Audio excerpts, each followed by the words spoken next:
देव, देश आणि धर्मासाठी विश्वात्मके देवे साधक मंडळी. जगद्गुरु संत श्रेष्ठ श्री सच्चिदानंद श्रीपाद बाबा यांच्या 28व्या पुण्यतिथी निमित्त कोजेगावमध्ये आपण सर्वजण इथे आलो आहोत. म्हणजे संत महात्म्यांचं येण्याचं म्हणजे अवतारा येण्याचं प्रयोजन कसं असते बघा, की आपल्यासारख्या जडमूड जीवाला, कारण आपण देहबुद्धीवर असतोय आणि संत महात्मे हे आपणाला जाग करायला येतात की तुम्ही हा देह नसून तुम्ही ते आत्मतत्व आहात. आणि बघा, म्हणजे बाबांनी एवढं महान कार्य केले. म्हणजे आपल्यातील असणाऱ्या अहंकार म्हणजे सर्वच दुर्बुद्धी, म्हणजे आपण साधा विचार केला तर श्रीपाद बाबा अवताराला आले नसते तर आपण आता सध्या काहीतरी व्यभिचार, काहीतरी स्वैराचार करत बसलो असतो. म्हणजे काहीतरी पातकच घडलं असतं. मग आता बाबा म्हणजे त्यांचे अवताराला येण्याचं कारण की त्यांनी आपल्यासारख्या जडमूड जीवाचा उद्धार करायचा, अहंकार घालवायचा. मग तो अहंकार कशाला जाईल तर ज्ञानानं जाईल. आणि ते ज्ञान म्हणजे त्या ब्रह्मविद्येचा सुकाळ्या जगावर होण्यासाठी, म्हणजे बघा बाबांनी किती मोठा त्याग केला. म्हणजे कालच मुंबईचे साधक सांगत होते की बाबा शेजारच्या घरी आले होते आणि कार्यक्रम झाल्यानंतर बाबा निघाले होते आणि त्यांना विनंती केली आमच्या घरी पण या, मला थोडा विषय सांगा.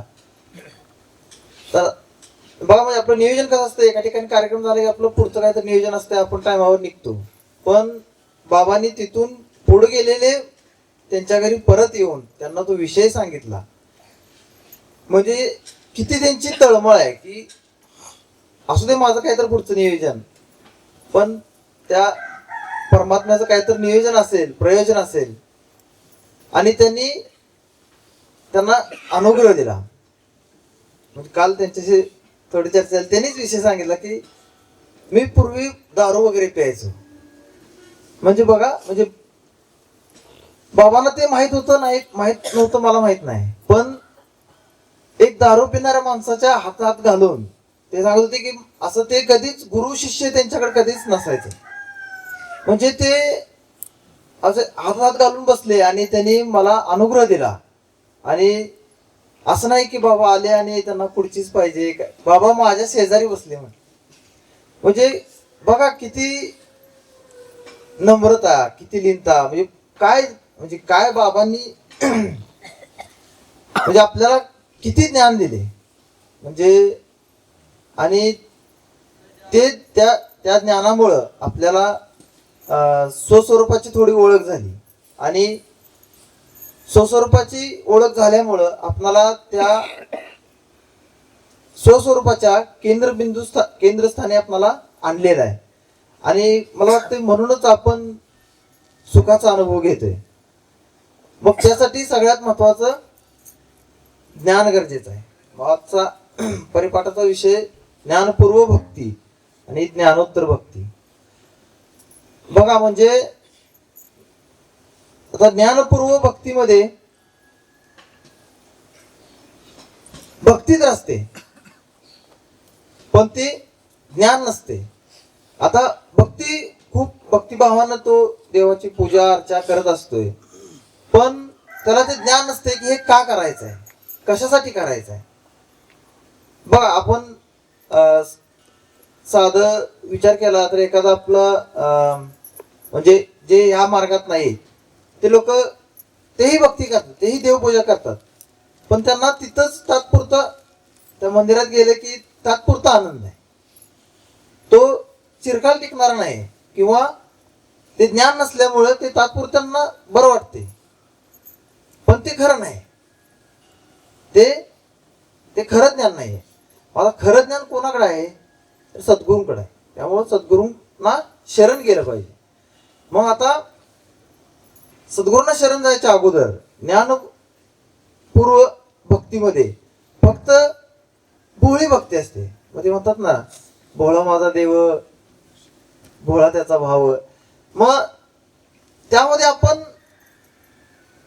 देवाच्या जवळ तर जातोय, पण आपणाला हे भवसागर तारण्याचं जे ज्ञान आहे, म्हणजे आपण म्हणतो ना कसं की ज्ञानपूर्व भक्तीमध्ये तुम्हाला आनंद मिळतोय, तात्पुरता मिळेल, पण त्याच्याबरोबर ज्ञानाची जोड असेल तर तुम्ही, बाबा सांगतात की मुक्तच आहे. तुम्ही आनंदाबरोबर मुक्त व्हाल. मग मुक्त म्हणजे या संसारातून मुक्त. आता संसार म्हणजे काय? आता संसार म्हणजे आपण बघा, आपण 2 दिवस विचार करतोय की संसार म्हणजे आपण काळ्या गाडीतच अडकलोय. आता मग संसार म्हणजे जन्म झाल्यापासून मृत्यूपर्यंत जे काय आपण करतो तेच तो संसार आहे. संसार म्हणजे फक्त आपलंच घर, बायका, पोरं हा संसार नाही, हा संसाराचा भाग आहे. संसार म्हणजे हे पूर्ण विश्व, आणि या विश्वामध्ये आपण जे काय काय करतो ते संसार. मग बघा आता म्हणजे कसं सांगितलंय पुढं की मग आता ही कशी सोडवण कशी करायची आहे, आपले आपण करा सोडवण संसार बंधन तोडावे. की आता हे कसं बंधन तोडायचं आहे. आता बघा छोटासा दृष्टांत देतो की एक म्हणजे बदक असते, पाण्यामध्ये असते का, ते सतत कुठं असते, सतत पाण्यातच असते. आता बघा आपण एक 10 मिनिटं जरी पाणी अंगावर गेलं तरी इतकं गार लागते आपल्याला, लागते ना, आणि ते सतत पाण्यामध्ये आहे, पण त्याला कधीच गार लागत नाही का? म्हणजे हे विज्ञानाच्या पुस्तकामध्ये होतं की त्याच्या शरीरावर एक थर असतोय, एक असा मेणासारखा थर असतोय, ज्याच्यामुळे ते पाणी कधीच त्याच्या शरीराला स्पर्श करत नाही, पण ते सतत पाण्यात असते. तसं बघा बाबांनी कसं ज्ञान दिले आपल्याला, म्हणजे या ज्ञानामुळं तो एक आवरण तयार झाले, आणि त्या आवरणामुळं आपण इतर समाजामध्ये जो काही व्याभिचार चाललाय, जे काही स्वैराचार चाललाय, त्याचा आपल्याला काहीच फरक पडत नाही. किंवा आपण असं म्हणतो ना की बघा म्हणजे हा देह आपल्याला भेटला, म्हणजे मला वाटते एक प्रमाण आहे, पिंड हा उसना आणिला पाचाचा, सेकी लागे ज्याचा त्यासी देणे. म्हणजे हा म्हणजे सांगायचं एवढंच आहे की पंचमहाभूताचा हा देह मिळाला आहे. म्हणजे जेव्हा आपल्याला हा पंचमहाभूताचा देह मिळाला, देह मिळाल्या त्याच्याबरोबर बऱ्याच गोष्टी मिळाल्या. काय काय मिळालं? काम मिळालं, क्रोध मिळाला, मद, मोह, मत्सर, या सगळ्या गोष्टी आपण म्हणतो ना त्याच्या बरोबर मिळाल्याच. जसं बघा आता हे समजून घेऊया आपण, आपली शेती असते. आता आपल्या शेतीमध्ये आपण सगळे शेतकरी आहे, शेतीमध्ये तुम्ही आता शेती करायला घेतला म्हणजे शेती तुम्हाला भेटली, तर शेती बरोबर काय काय भेटलं बघा. शेतीत काहीच करू नका, काहीतरी येतंय, म्हणजे ते पहिल्यापासून त्याच्यामध्ये आहे, बरोबर का? मग काय येतं? फक्त तण, काँग्रेस येतं का? तसं आपल्या ह्या पंचमहाभूताच्या देहाबरोबर काही वाईट गुण आले. वाईट गुण कधीच बाहेरून येत नाही, ते त्याच्याबरोबर येत आहे. आपण म्हणतो ना ते असते बघा दुकानात एकावर एक फ्री, तसं ते देहाबरोबर येतच. हा, मग आता त्याला काय करायचं? मग आता बघा, मग शेती करताना आपण काय करतो? मग ते पहिल्यांदा शेत चांगली नांगरतो, नांगरणी, कोळपणी सगळं करतो, आणि मग त्यामध्ये काय करतो? ज्ञानरूपी बीज पेरतो, बरोबर? बघा, मग आता बी पेरल्यानंतर झालं का? बी पेरल्यानंतर थोड्या दिवसानं परत आपण त्याला पाणी देतो. आता बघा ती जमीन म्हणजे शरीर आहे आपलं. ते आता ती जमीन काय करते, पाणी धरून ठेवते काय नाही, ते पाहिजे तेवढं घेते, त्या मोडाला लागेल तेवढं आणि बाकीचं खाली सोडून देते. बघा तसं हे ह्या देहामध्ये ज्ञानरूपी तो अग्नी बाबांनी पेटवलाय आपल्यात. मग ते ज्ञान काय करायचंय, ते घ्यायचंय लागेल तेवढं, त्याचा बोध घ्यायचा आहे आणि ते सोडून द्यायचं आहे. मग ते राहिले की काय होतंय, जसं जमिनीत पाणी राहिले काय होतंय, ते पिवळं होते झाड होते ना, ते चांगले येत नाही. पण आता 10-15 दिवस झाले परत काय होतंय, परत तो उभा लागते कुठलं तर, परत काँग्रेस आहे काढलेला असून पहिल्यांदा. म्हणजे बघा की हे देहाबरोबर त्या पंचमहाभूताबरोबर ज्या गोष्टी आल्यात त्या सतत, जसा काही चांगल्या विचारांचा प्रभाव कमी झाला की ते लगेच डोकं वर करतात. मग आपण काय करतो, लगेच 2-4 रोजगारी बघतो आणि परत ते खुरपून काढतो, बरोबर का. मग आता खुरपून काढलं की परत काय करतो, परत पाणी देतो, म्हणजे परत आहे ज्ञान. म्हणजे मला सांगायचं की या पंचमहाभूताचा जो देह मिळाला आपल्याला, की या देहाबरोबर या गोष्टी येणारच आहेत, त्या आलेल्याच आहेत. मग आता त्याच्यासाठी काय करायचं आपल्याला, तर सद्गुरु चरणी लीन व्हायचं आहे आणि ते ज्ञान थोडं थोडं ग्रहण करायचं आणि ते मुरवायचं आहे. ते तसंच साठवून ठेवले काय होते, मीपणा जास्त होतोय आणि अहंकार येतोय आपल्याकडे. आणि मग ते अहंकारालाही काय होतंय, मग ते काल सांगितलंय कीर्तनात की ते लय गुळगुळीत आहे, ते लगेच घसरून तिथं पडतोय आपण, बरोबर का. पाणी जास्त साठले की चिकन होते ना, मग गुळगुळीत होते, घसरते, मग पडते. मग आता बघा, आता ज्ञानपूर्व भक्तीमध्ये काय होतंय, तर भक्ती तर आहे पण भोळी आहे. त्याचं आपल्याला माहित नाही की खरं आत्मज्ञान काय आहे. पंचमहाभूताचा देह मिळाला पण तो दिलाय कशासाठी दिलाय, की ते आत्मज्ञान होण्यासाठी. आत्मज्ञान समजायला पंचमहाभूताचा देह दिलाच पाहिजे, तसं नाही कळणार, त्याशिवाय कळत नाही आपल्याला. जसं त्या जमिनीमध्ये छानसं पीक आल्यानंतर कळतं की ते किती जगाचं कल्याण करते ते पीक, बरोबर ना. तसं हे पंचमहाभूत आपल्या आत्मज्ञानाचा जर अनुभव घ्यायचा असेल तर ते पंचमहाभूताचा देह धारणच करावं लागतंय.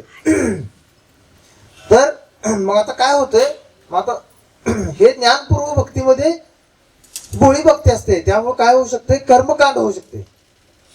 मग आपण कर्मकांडात अडकतो. जसे बघा जुनी लोक की आता जसं आता आमच्या घरी देशी गाय होत्या पहिल्या जुन्या, म्हणजे खूप वर्षापूर्वी, 20-25 वर्षापूर्वी. मग ते आजोबा काय करायचे, मग ते म्हणजे पहिली गरीब लोक असायचे. मग ते त्याला खोंड व्हायचा, खोंड झाला की तो जास्त पैशाला विकला जायचा. म्हणून काय करायचं, म्हसोबाला नवस करायचं. तो देवच आहे, म्हसोबाला नवस करायचं, खोंड होऊ दे, तुला बोकड कापतो. मग बघा, म्हणजे आपल्या स्वार्थासाठी आपण बोकडाचा जीव घेत होतो तिथं, बघा. मग आता तिथं गेल्यानंतर आपण आता म्हणजे मी एकदा असं विचारलं पुजाऱ्यांना की ते कशाला लागते म्हणे, ते देव मागतोय काय, म्हणजे तुम्हाला म्हटलंय का की मला बोकड द्या. आता यांचे तर पोळी बघते, तुम्ही तर पुजारी आहे, तुम्ही तर सांगितलं पाहिजे ना की सत्य काय. तर ते म्हणले ते देवाच्या बाहेर देवान धरून ठेवलेले आसूर असतात, मग ते त्यांना द्यायला लागते. बघा, मग आपण काय करतो, ते बोकड कापतो आणि ते कशाला पाहिजे असते, ते मंदिरात चालत नाही, आत ते नैवेद्य घेऊन चालत नाही, फक्त ते बाहेर ठेवावं लागते. बघा, मग ती कोणाला, आसुरांना. बरं आपण किती करतोय, पातेलं भरून करतोय, अख्खे सगळे सोयरे सगळे बोलवले असतात. पापाच धनी काय बरं वाटते का आपल्याला, एकट्यानंच पाप करायचं असते, सगळ्यांना बरं वाटत नाही आपल्याला. मग ते सगळ्यांना बोलवलेलं असते. मग बघा, ते पातेलं भरून करतोय आपण आणि ते आसुरां पुढे किती ठेवतोय. आता आसुरांना काय, आसुरांचं खाद्य काय, जे काय असेल ते, मग ते पातेलं ठेवायला पाहिजे ना, आसुराजवळ एवढंच. ते पातेलं कोण खाते अक्क. बघा, आपण म्हणजे बारीक विचार केला तर आपण काय होतोय, आसुर होतोय, पण हे आपल्याला माहित नाही. आणि आपण हे परंपरागत चालत आलंय म्हणून ते मसोबाला बोकड लागते आणि ते करायच लागते आणि नाही केली काय तर आखरीत होतंय असं भीती बघा. आपल्याला किती निर्भीड बनवले बघा, एवढं निर्भीड बनवले की म्हणजे आपलं उदाहरण आहे मारुती भाऊंचं. त्यांच्या घरी सुद्धा बोकड कापलं जायचं दरवर्षी. मग ते आम्ही पहिला विचारलं, म्हणजे देवाला कौल लावणे म्हणून नसते, मग ते विचारलं देवाला की आम्हाला काही इच्छा नाही करायची, तुझी काय इच्छा आहे. मग ते पहिल्यांदा ते असते कौल द्यायचं, मग ते देव म्हणला नाही नाही लागते मला. ठीक आहे तुझी इच्छा आहे दिलं. पण काय ग बसते काय बाबांनी इकडं सारखं म्हणजे एवढं ज्ञान जबरदस्त दिलंय की ते गबसू देत नाही. म्हणजे परत पुढच्या वर्षी अजून देवा आमचं असं अशी इच्छा आहे, तुम्हाला काय वाटते. मग त्यावेळी देव म्हणले की चालतंय आम्हाला गोड हे पुरणपोळी चालते. मग तेव्हापासून बंद झाले.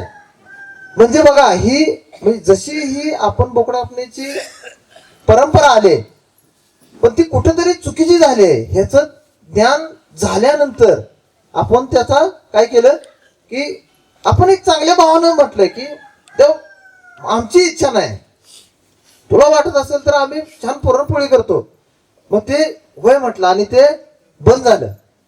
बघा म्हणजे ज्ञान नसल्यामुळं आतापर्यंत काय करत होतो, हे कर्मकांड करत होतो. मग हे असे लय बांधवचे म्हणजे बाबा म्हणतात ना हेंद्री शेंद्रीचे असे लय, म्हणजे हा तिरस्कार नाहीये, त्यांच्याबद्दल आदर आहेच, पण त्यांना कर्मकांडात अडकू नका. हे बोकड मागत नाहीये, त्याला तुमचा देव कशाचा भुकेला आहे, भावाचा भुकेला आहे. बोकडाचा भुकेला असं कुठं आहे का संतांचं प्रमाण. मग हे कशामुळे होते, हे ज्ञान नसल्यामुळे होते.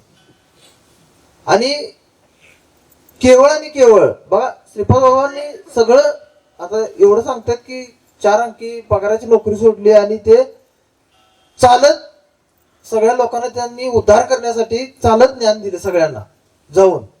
म्हणजे हे एवढं महत्वाचं आहे ज्ञान. आता ज्ञानपूर्व भक्तीमध्ये काय होत होतं, असं कर्मकांड होत होतं, भीती होत होती. भीतीच होती ना की देव काय तर करेल असं नाही केलं तर, किंवा हे परंपरागत चाललेलं. मग हे कशानं मोडलं, त्या ज्ञानानं हे बाद केलं. मग ते कुठलं ज्ञान सांगितलं बाबांनी, आत्मज्ञान. तुम्ही कोण आहे. आणि मग ज्ञानदेव म्हणे भजा आत्मदेवा. मग ते त्या आतमधल्या देवाची पूजा करायची आहे. मग ते बाबा म्हणतात ना की भजनाला बसल्यानंतर ते श्वासावर लक्ष द्यायचं. मग ती पूजा आहे, ते आत्मदेवाची पूजा आहे. आणि मग ते ज्ञान झाल्यानंतर मग काय होतंय, ज्ञानोत्तर भक्ती चालू होते. मग आता बघा ज्ञानपूर्व तर झालं, ज्ञानपूर्व मध्ये काय होत होतं, कर्मकांड भीती ते परंपरागत आल्यामुळे आपल्याला त्याच्याबद्दल भीती होती आणि ते आपण भीतीपोटी करत होतो. पण आता बाबाने आपल्याला ज्ञान दिलं आणि आपली काय सुरू झाली, ज्ञानोत्तर भक्ती सुरू झाली. बघा आता ज्ञानोत्तर भक्तीमध्ये बघा म्हणजे कसं प्रयोजन केलंय त्यांनी बाबांनी की ज्ञानोत्तर भक्ती म्हणजे काय, तर फक्त स्वतःचा विचार न करता, आता ते ज्ञान झालं ना, आता ते जसं बघा आपल्या बाबांच्या आरतीमध्ये सुद्धा आहे बघा, वेड्या भक्ताची वेडी ही माया. आता वेड का म्हटलंय हो, म्हणजे आता तर ज्ञान मिळालं, शहाणे झालो की आपण, मग वेडे का म्हटलं असेल. तर बघा आपण गावात बघा ते काय बघा असं म्हणजे काही लोक फिरत असतात, आपण काय म्हणतो येडा आहे ते, म्हणजे त्याला ज्ञान नाहीये. बघा मान आपण तर म्हणतोय वेड्या भक्ताची वेडी माया, म्हणजे आपण कसली वेडे आहे. तर आपल्याला ज्ञान बाबाने दिलंय आणि जसं त्या जमिनीनं पाणी सोडून दिलं, पाहिजे तेवढं घेतलं आणि सोडून दिलं, आणि हे ज्ञान आपण घेतलं मुरवलं आणि ते सोडून दिले. त्याचा अहंकार केला नाही, त्याचा कुठली उपाधी घेतली नाही, म्हणून वेड म्हटले. आणि जेव्हा तसे वेडे होतो आपण, तेव्हा आपल्याकडून ज्ञानोत्तर भक्ती व्हायला चालू होते. आणि ज्ञानोत्तर भक्तीमध्ये बाबांनी काय सांगितलंय, फक्त आणि फक्त विश्वाच्या कल्याणाचा विचार असतोय. बघा म्हणजे एक दृष्टांत सांगतो. म्हणजे ज्ञानोत्तर भक्तीमध्ये जेव्हा आपण विश्वकल्याणाचा विचार करतो तेव्हा गोष्टी कशा घडतात बघा. म्हणजे आपण असं समजूया की आता हे गोजेगावात आपल्या बाबांचा कार्यक्रम सुरू आहे आणि हा कार्यक्रम लय छान आहे आणि हे सगळ्या देवदेवतांना कळालंय. आणि बघा जसं आपण म्हणतो ना श्रेष्ठ गुरु आणि श्रेष्ठ शिष्य अर्जुन आणि कृष्ण आपण सदैव विचार करतो ते बघायला यायला लागले तिकडं या गोजे गावात की काय बाबांचा कार्यक्रम सुरू आहे छान. तर बघायला येता येता त्यांना एक असं म्हणजे दिनदुबळा माणूस भिकारी माणूस भेटला आणि अर्जुन वाटलं की म्हणजे तो असं मागत असतोय.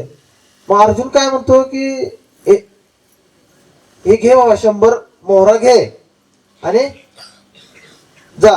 मग असं मग ते तो माणूस घेतो आणि मग ते घेतल्यानंतर त्याच्या डोक्यात लगेच विचार पडतो आता एवढं मला सोन्याच्या 100 मोहरा मिळाले जातात जातो गावाकडे मस्तपैकी घर बांधतो आणि बंगला बांधतो. म्हणजे बघा विचार. आणि हा विचार करून तो गावाला जायला लागतो आणि त्या नदीकाठी गेलेला असतोय. तेवढ्यात हे बघितलेलं असते चोरांनी 100 मोहरा दिलेल्या गावातल्या चोरांनी बघितलेलं असते. मग ते काय करतात चोर त्याला मारतात तिथं बेदम आणि ते मोहरा घेऊन जातात. मग आता कार्यक्रम आपला काही 1 दिवस नाही 3 दिवस कार्यक्रम आहे.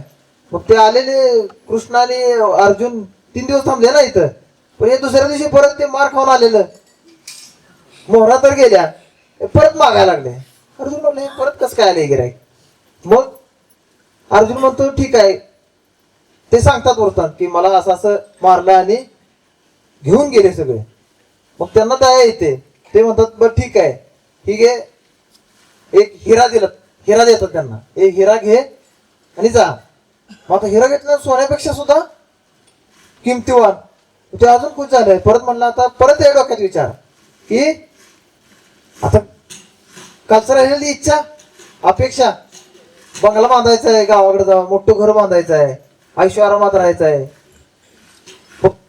तो विचार करून ते जाते घरी आणि काय करते आपली जुन्या घरात उतरण असते काय गाडग्यांची उतरण असते ती काय करते कोणाला कळून म्हणून ते 2-3 गाडगे उतरते सगळ्यात खालच्या गाडग्यात ठेवते. मग ते त्यांची परत पत्नी येते थोड्या वेळानं त्यांना पाणी आणायचं असते. मग ते वरचं गाडगं बघतात ते जरा वरचं उघड असल्यामुळे ते जरा जाळे लागले असते खराब झाले असते ते ठेवतात बाजूला. मग खालचं ते झाकल्यामुळे स्वच्छ असते ते घेतात त्याच्यात हिरा ठेवलेला असते. त्यांना माहित नाही ते गाडगं घेतात आणि नदीवर जातात आणि नदीवर गेल्यानंतर जेव्हा ते पाणी भरून भरत असतात तेव्हा ते हिरा नदीत पडतो आणि ते पाणी घेऊन येतात. मग थोड्या वेळानं तो माणूस परत येतो आणि बघतोय हिरा शोधायला लागतोय तर गाडगच नाहीये तिथं ते मडकच नाहीये तिथं. बघा परत तो दुःखी परत 3रा दिवस झाला हे इथंच आहेत कार्यक्रम सुरू आहे ना बाबांचा आनंद घेताय छान. बघा परत आले तो माणूस परत आला आणि परत आल्यानंतर श्रीकृष्ण म्हणतायत आज याचा कार्यक्रमच करूया हे सारखं रोजच यायला लागले आज. मग श्रीकृष्ण काय करतात त्याला म्हणतात म्हणजे त्याला परत 1-2 मोहरा देतात आणि एक मंत्र देतात एक काय करायचं ते सांगतात. बघा मग तो काय करतो घेऊन चाललेला असतो तो मोहरा. मग घेऊन चालल्यानंतर काय होते ते नदी शेजारी राहत असते आणि तिथं नदीतनं काय केलेलं असतं एक माणूस मासे घेऊन चाललेला असते आणि त्याला दिसतं की तो टोपलीत मासे घेऊन चाललाय पण त्या टोपलीत सगळे मासे मेलेत एकच मासा जिवंत राहिलाय जो की तडपडतोय. मग तो काय करतो की तो त्या माणसाला म्हणजे त्याला दया येते. ते जसं श्रीकृष्णाला दया आली त्याची अर्जुनाला तशी त्याला दया येते त्या माशाची आणि ते काय करतो हे बाबा हे 2 मोहरा घे आता 2 मोहरा मी काय करू शकत नाही हे 2 मोहरा घे आणि ते मासा घेतो आणि तो नदीत सोडून देतो. जसा नदीत सोडला तसा मासा पोहायला लागतो आणि त्याच्या तोंडातून तो हिरा जो पत्नीने ते पाणी घ्यायला गेल्यानंतर जो पडला असतोय ते माश्या तोडत असतोय. जसं माश्या तोडत पाणी गेलं तसं तो हिरा पटकन बाहेर येतो बाहेर येत तसं त्याच्या हातात पडतो त्याला हिरा भेटतो. हिरा भेटल्यानंतर तो खूप आनंदित होतो आणि सापडला सापडला म्हणून मोठ्यानं ओरडत असते. आणि तेवढ्यात आदल्या दिवशी ते मोहरा चोरलेला 100 मोहरा चोरलेला चोर तिथं मोजत असते झाडाखाली बसून. त्याला वाटतं की हे मलाच म्हणतोय सापडला सापडला चोर म्हणून. मग ते घाबरतो, अरे बाबा मला काय तसं म्हणू नको, हे गावातील लय मारतात, हे तुझं मोहरा घे, सापडलो मी खरं पण हे तुझे मोहरा घे बघा. आणि त्याला ते काय मिळालं, सगळ्याच गोष्टी मिळाल्या. म्हणजे सांगायचं आहे की इथं दृष्टांत संपला. सिद्धांत एवढाच की त्याने किती छोटा विचार केला की आता ह्या 2 मोहराने मी काय लय काय करू शकत नाही, पण या एका माशाचा जीव वाचवू शकतोय. एवढं म्हणजे एवढा छोटासा विचार केल्यानंतर किती मोठं घबाड त्याच्या हाती लागलं. म्हणजे सांगण्याचा उद्देश आहे की बाबाने आपल्याला बघा, ज्ञानोत्तर भक्ती म्हणजे आता ज्ञान झालं, पण आता ज्ञानोत्तर भक्तीमध्ये काय करायचं आहे, विश्वाचं कल्याण करायचं आहे. मग आता बाबांनी काय काय दिले, गोशाळा दिले, वृक्ष संवर्धन दिले. बघा पांडवगडाला प्रत्येक रविवारी किती लोक हजर असतात, भरपूर लोक येतात, झाडांची सेवा करतात. तर आता हे विश्व कल्याणाचं कार्य करायचं आहे. आता तसा विचार केला तर खूप छोटं कार्य आहे आपलं. मग आता हे किती फरक करणार आहे. तर बघा जसं आपण लहान असताना घरचे सगळे शेतात कामाला जातात आणि आपण सुट्टी दिवशी त्यांच्या बरोबर जातो. आपण काही लय विशेष कार्य करत नाही, लय काही त्यांना मदत करू शकत नाही, पण ते काय असतात, घरचे आनंदित असतात, खुश असतात. काहीतरी पोरग पाणी तर आणून देईल, काहीतरी खुरपू तर आणून देईल. तसं हे आपले कार्य छोटंच आहे आपलं, पण सुखी कोण होणार आहे, संत महात्मे सुखी होणार आहेत. आणि त्यासाठी आपल्याला करायचं आहे. मग आता खरा उद्देश काय आहे की संतांना सुखी करायचं आहे. मग संतांना सुखी करण्यासाठी आपल्याला काय करायचं आहे, हे विश्व कल्याणाचं कार्य करायचं आहे. आणि हे विश्व कल्याणाचं कार्य करता करता आपल्या हातून काय होणार आहे, आत्मकल्याण तर झालंच. जसं ज्ञान झाल्यानंतर आत्मकल्याण तर झालं. मग आता हे एकदा केल्यावर व्हायला पाहिजे ना, एक रविवार गेले की व्हायला पाहिजे. हे सतत काय बघा, म्हणजे सतत काय तर परत मागाशी जसं आपल्याला पंचमहाभूताचा ध्येय मिळालाय, हे षडरिपू हे परत परत येणार आहे. जसं आपण म्हणतो ना की म्हणजे या संसारात आपण असल्यानंतर की सतत या गोष्टी तुम्हाला भेडसावणार आहेत. मग आता बघा, म्हणजे आता आपण या संसारामध्ये म्हणजे कसं, हे एक पिंजराच आहे ना. जसं आपण बघा गावाकडे ते उंदीर पकडासाठी पिंजरा असतोय, मग ते त्यात काय ठेवतोय आपण, काहीतरी शेंगदाणे ठेवतोय. हा त्याच्या आवडीचं ठेवतोय. मग ते उंदीर काय करतोय,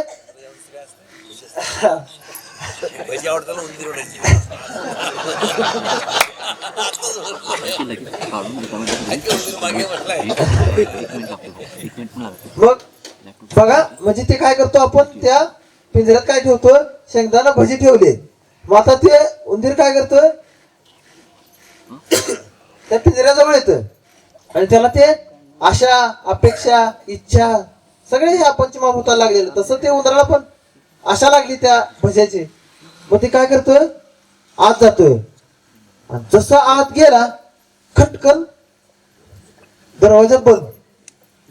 बघ आता आत कशासाठी गेलाय, ते खात नाही, सारखं बाहेर कुठनं जायला, ते बाहेर कुठनं जायला मिळते, बाहेर कुठनं जायला मिळते, बाहेर कुठनं जायला मिळते.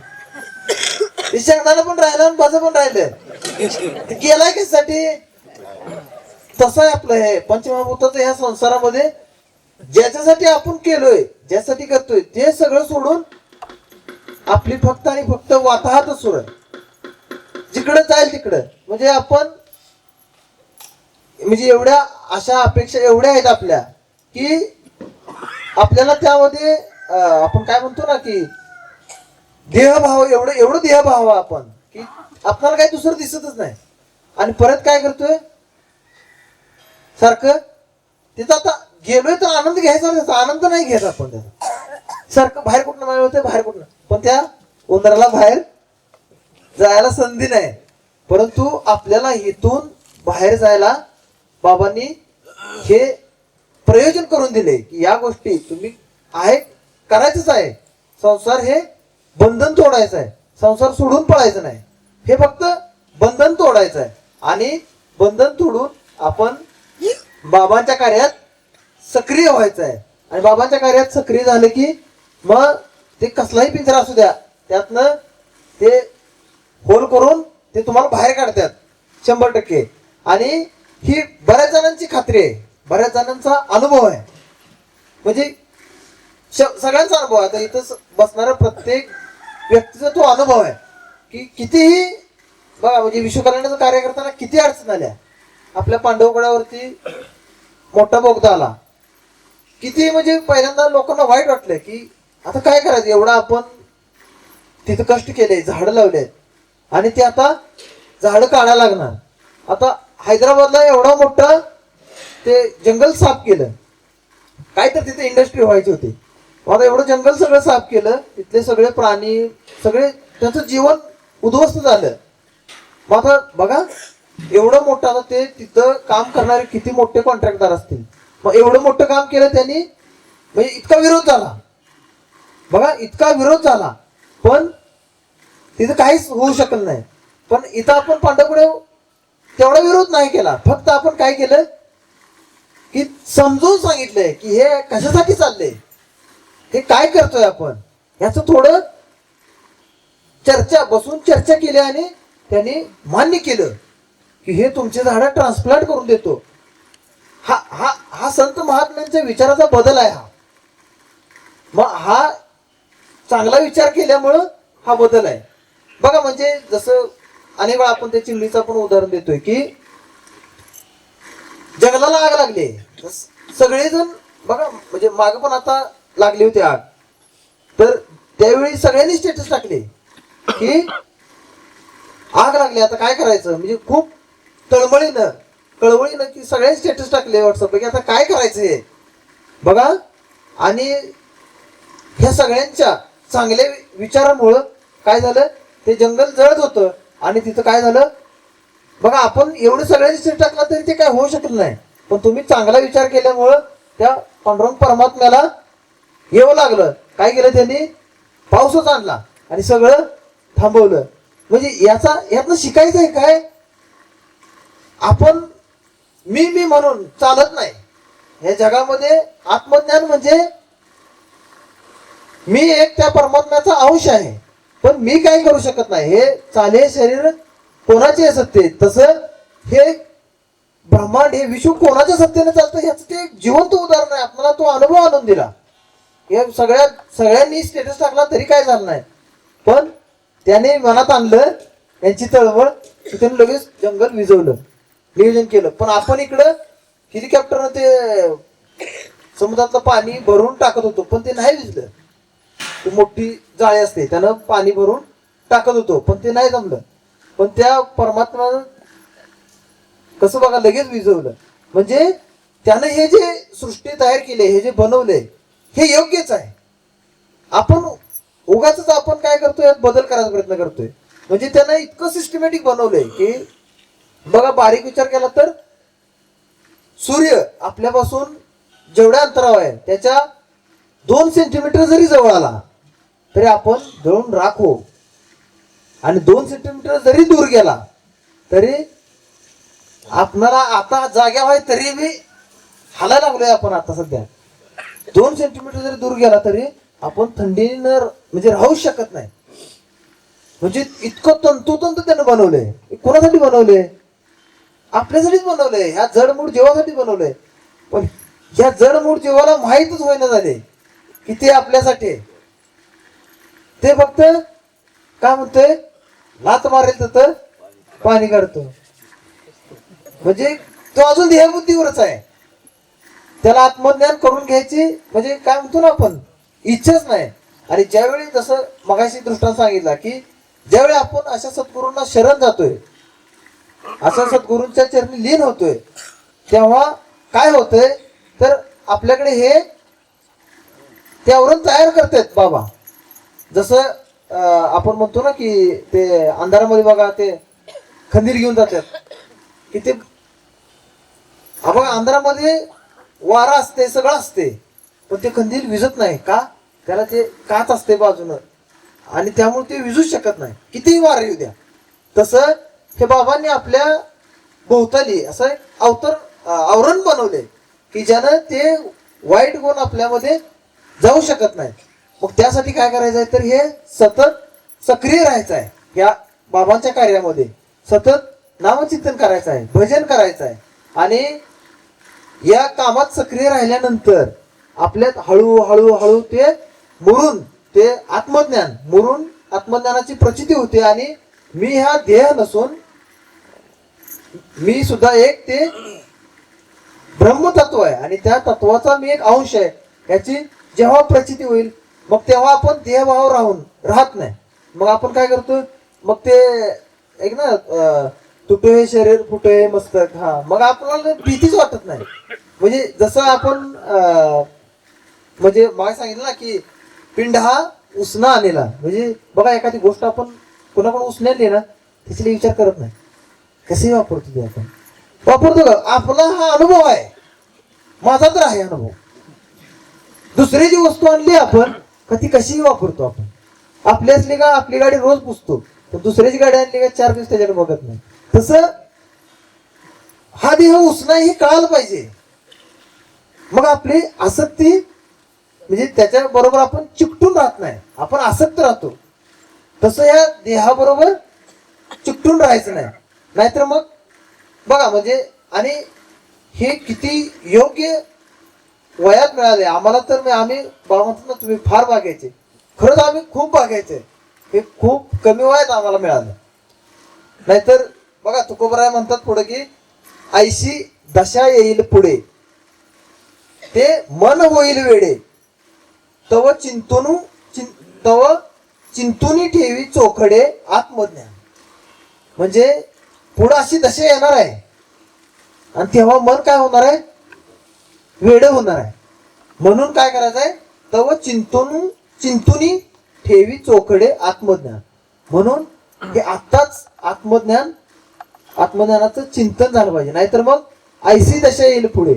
मग ते आपण म्हणतो ना की एकदा म्हातारपण आलं की मग पोरं सांभाळत नाहीत, मग हे वेळ पिस होते.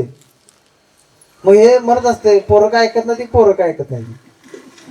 अहो तुम्ही जेव्हा मुलं पण त्यांनी रेडमुखी होऊन थोडले कुठल्या ग्रंथात लिहिलं का, कुठं लिहिलं का, लिहायला पाहिजे होत ना. एवढं मोठी गोष्ट केली आहे, लिहायला पाहिजे होतं, कुठं लिहिलं नाही.